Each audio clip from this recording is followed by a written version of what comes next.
Hello, beautiful people. We're checking in live here from the Ubud monkey forest behind me. I'm not inside, so hopefully there'll be no monkeys that come out and steal my phone today. That'd be very unfortunate. May make for a good video, especially if I don't know how to turn the live off, right? But let's hope that doesn't happen. So we have got episode 3 of the Challenge of Time episodes. Now, hello, whoever checked in. Type a comment below. I'd love to chat with you directly as well. Challenge of time. So we've already covered in the first episode responsibility. The second episode we covered strategies, modeling, and safe versus risky problems as well, under the umbrella of how to better maximize your time and efficiencies. So today we are going to be covering.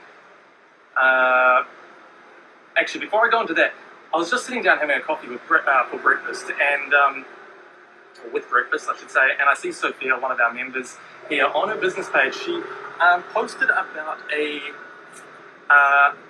research that was done on 2.5 million Americans, and the study was showing how that people who showed or felt like they had a lack of time had higher levels of unhappiness than those who were either unemployed or in poverty, which is quite interesting. The study went further to show that nearly 100% of the time, very, very high levels, when people were given the option of either increasing their salary, i.e. getting paid more, versus workplace balance, that almost 100% of the time I choose to get paid more, which highlights, that illusion that money equals freedom, right? And freedom equals happiness, but it just doesn't necessarily work out that way. So I thought that was really fitting. It's to the topic that we're talking about here, and I wanted to share that with you as I trust you find that better. Now, the other thing I wanted to ask, actually, is I just did my first Bikram yoga session. Bikram yoga is a really hot one. I thought I was coming up here to Ubud to enjoy some of the cooler weather in the mountains, away from in the trees, away from the beach, and I walked into a room that was like a bloody sauna. Type below, have you tried Bikram yoga? I'd love to hear from you and what your experience is like on that. My muscles, I feel like I'm more tired from that than what I would be from CrossFit, so it was an interesting thing. So today's topic, let's get into it. Masculine versus feminine energies. This is what I want to bring up today. Now, full disclosure, I'm absolutely no expert on this. When a few weeks ago, we're going to run the poll about time, and I thought of these 3 big chunks of information that I could share with you. It was when I actually first discovered about masculine and feminine energies, and without even being unintentional, I've been really starting to practice this a little bit more. So I feel like I'm still speaking from maybe a theoretical point of view rather than my own personal experience. But over the last few weeks, I've been stepping into this more. And this is why it's taken me a little bit longer to really get this video out to you guys and record it as well. So basically, I say basically because we don't have all the time in the world to shoot this. We'll just touch on it. And now, Sophia, if you're watching this, I'm going to tag you anyway, actually. Chris Masters, I know you 2 people on here, maybe there's a few others that I feel like you'd share some really valuable input on this. I'd love for you to comment below. Fill in any gaps that you feel like I've missed or you could add on to as well. So, masculine energy, this is the doing energy. This is the getting shit done energy. Alright? Then the feminine energy is the being energy. It's the presence, it's the focus, it's the mindfulness. Now, it's nothing to do with necessarily, but in some cases yes, in some cases not, but it's not really masculine, feminine. This is nothing to do with sexes. Alright? It's just the energies, doing and being.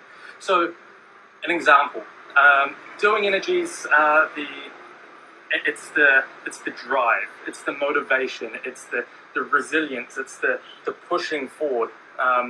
If we think back to, I don't know whether you could say naturally, I know a lot of females that have amazing amounts of really high levels of drive and all these things, but maybe if we go to caveman days, it's going out, getting the animal to eat,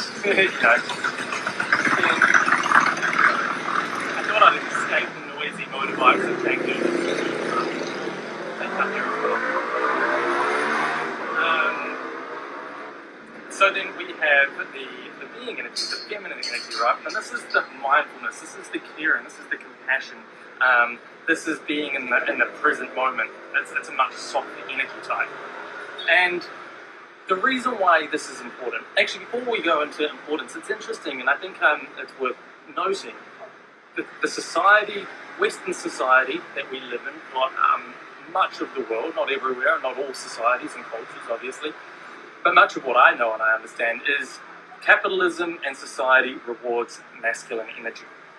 And because doing energy, that's what creates income, that's what creates movement and progression and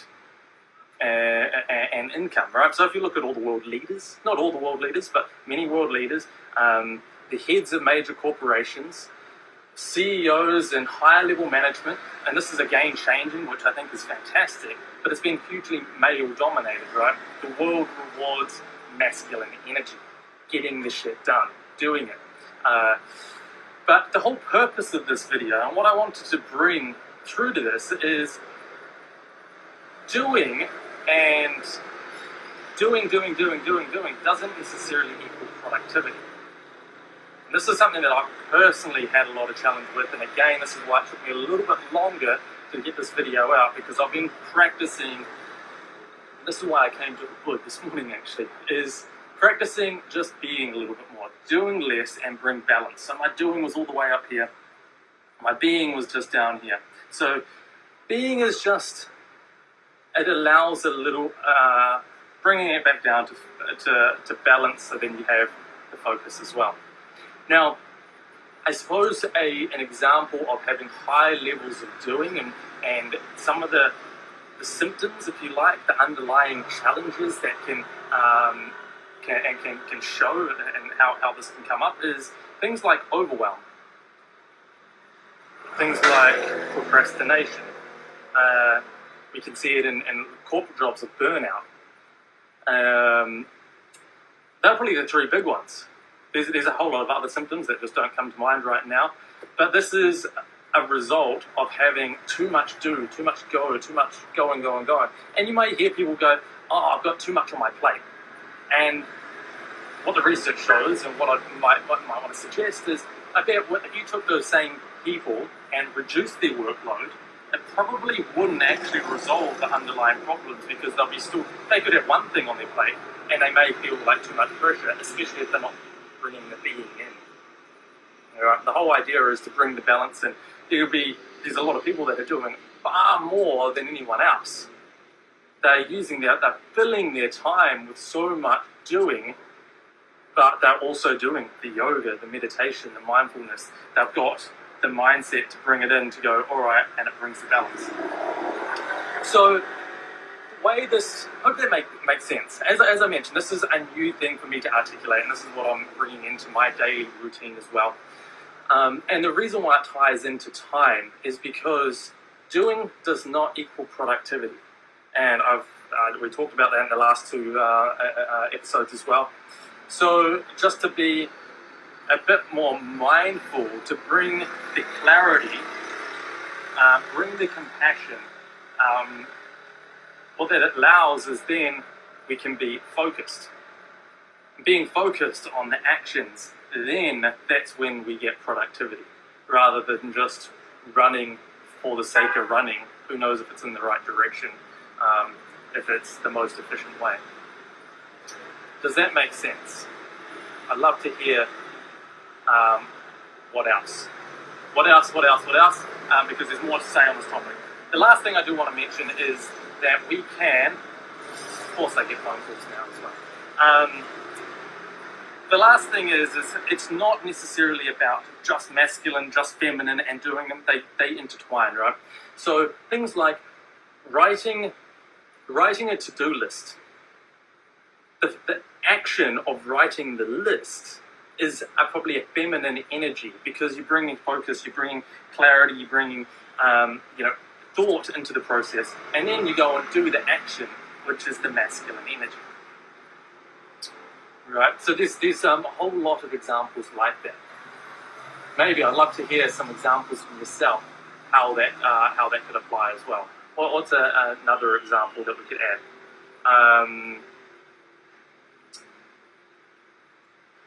I suppose that the very fact of going and taking action towards, I use yoga and meditation because these are two things that are front of mind for me right now. Being surrounded by these kinds of people right now. But, the action of going and doing something, that's a masculine energy, but you're doing it in a way that's embracing the feminine part as well. Bring mindfulness, bring calmness, bring clarity, bring focus, and then that's what will allow that productivity. So I'm going to wrap it up there.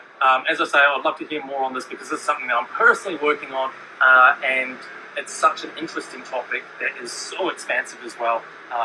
And please feel free to add. Talk soon. Thank you very much.